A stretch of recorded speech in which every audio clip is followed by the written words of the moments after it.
ST హోదా అన్నది ఈనాటిది కాదు, మనందరికీ బాగా తెలిసినది. మన పెద్దలకి బాగా తెలుసు, మనకందరికీ. మన చిన్నపిల్లలం కాబట్టి నేను కూడా ఈ మధ్య కాలంలోనే కొంచెము అనంతపురంలో ఉంటూ దానిలో పాల్గొంటున్నాము.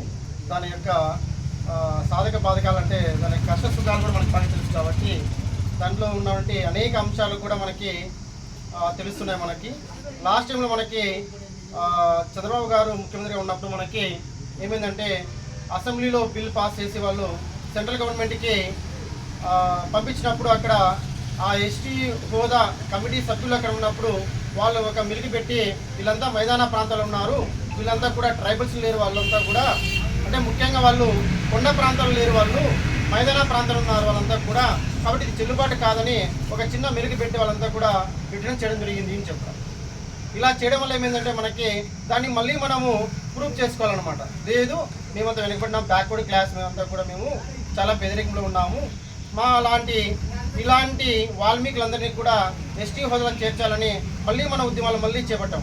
ఈ కూటమి ప్రభుత్వం వచ్చిన తర్వాత ఖచ్చితంగా మేము చేస్తాము అని వాళ్ళు మనకి మాట ఇవ్వడం జరిగింది. ఆ మాట ప్రకారమే అది మనం ఇప్పుడు పోస్ట్ కార్డు కూడా మనము ఖచ్చితంగా దీని ద్వారా కూడా మనం అప్పీల్ చేస్తున్నాం.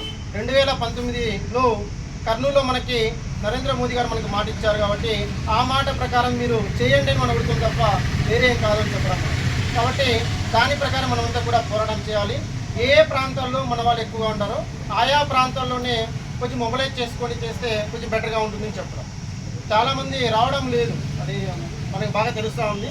కాబట్టి అందరికీ కూడా ఏం చేయాలంటే మనము మొబైలైజ్ చేయాలి. మనం ఇలా ఉంది సమస్య, మన పని మనకంటే మన ఏజ్ అయిపోయింది, మన పిల్లలకి రాబోయే భవిష్యత్తు తరాల వారికి ఎస్టీ హోదా ఉంటే ఎలాంటి ప్రయోజనాలు ఉంటాయి, ఎలాంటి జాబ్స్ వస్తాయి, ఇలాంటి రిజర్వేషన్ ద్వారా మనకి ఎలాంటి ఫలాలు వస్తాయి, అనేక మందికి ఉద్యోగాలు వస్తాయి, తర్వాత మనకు వచ్చే స్కీమ్స్ కానీ అనేక